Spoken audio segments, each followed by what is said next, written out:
Esalen. My name is Zenzi,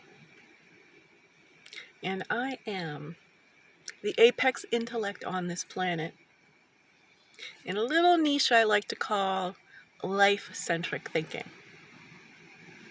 I'm the founder of #Wellbeing Philosophy. I'm a degreed philosopher from Carnegie Mellon University, was a software consultant for 2 decades, and then I lost my 40s to autism, multiple chemical sensitivity, and ultimately my death now, a toxic mold exposure in 2014 and 2015. I moved into an apartment in Bellevue, Washington, Pacific Northwest curse. Mold behind the walls. I lost well over 80% of my capacity to walk and talk. I was alone in the world without any money. The story of how I survived, thrived, been ignored, neglected, isolated, and continued to create not just my own best life, but as a philosopher thinking about the greatest global good. How is what's happened to me happening to all of us? Global warming is not just out in the atmosphere. It's happening in the air that we're breathing in right now. Now, right now I happen to have some pretty good air.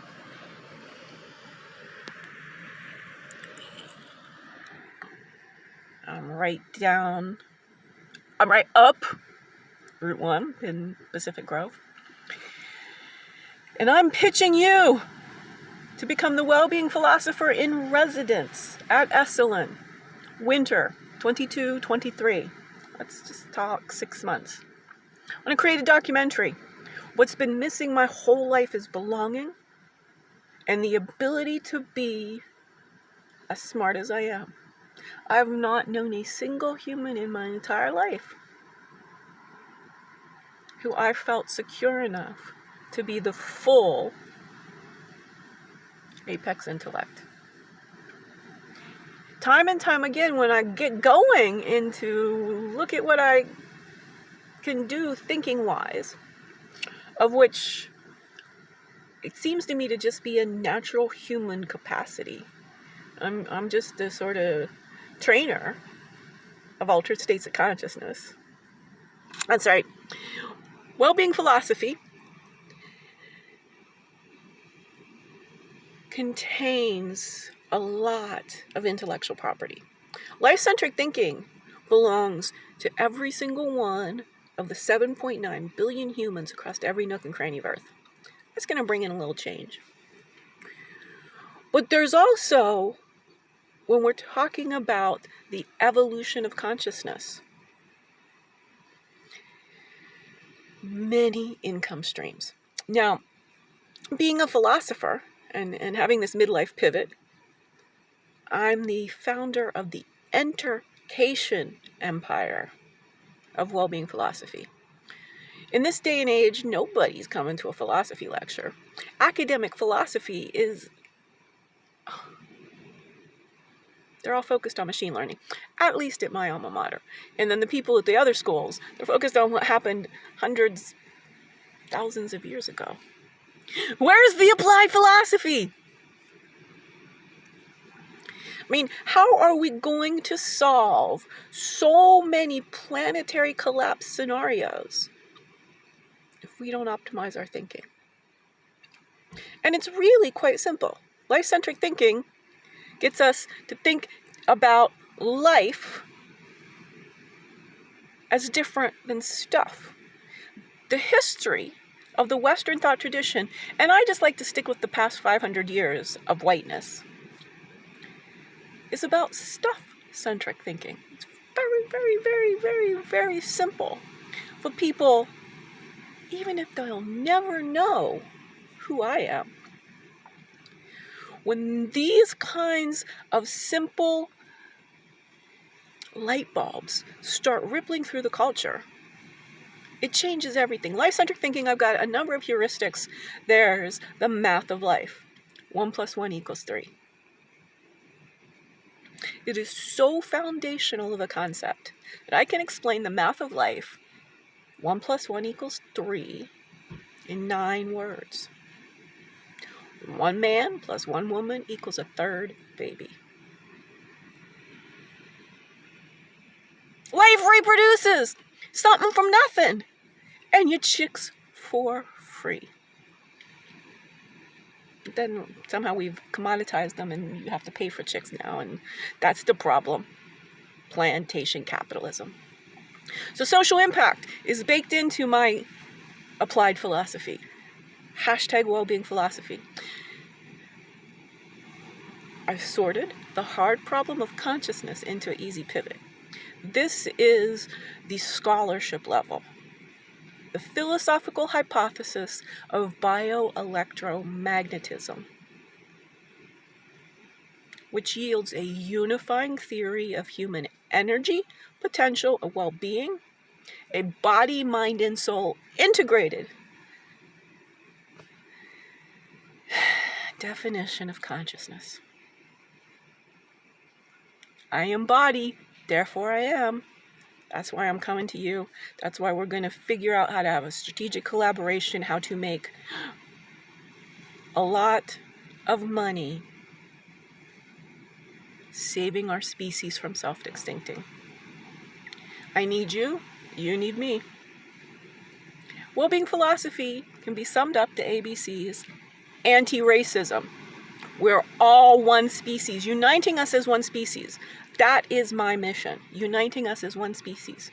When I start thinking about bioelectromagnetism, and I go through my lived experiences, this is all lived experiences. I mean, I had a near-death experience from the toxic mold exposure. I lost 80% of my ability to walk and talk. This has all been rewired. And I've got 2 YouTube channels documenting Act 1 and Act 2. We're going to start Act 3 at Esalen. 6 months. October 2022, March 2023. Help me figure out how to put all of this into a workshop.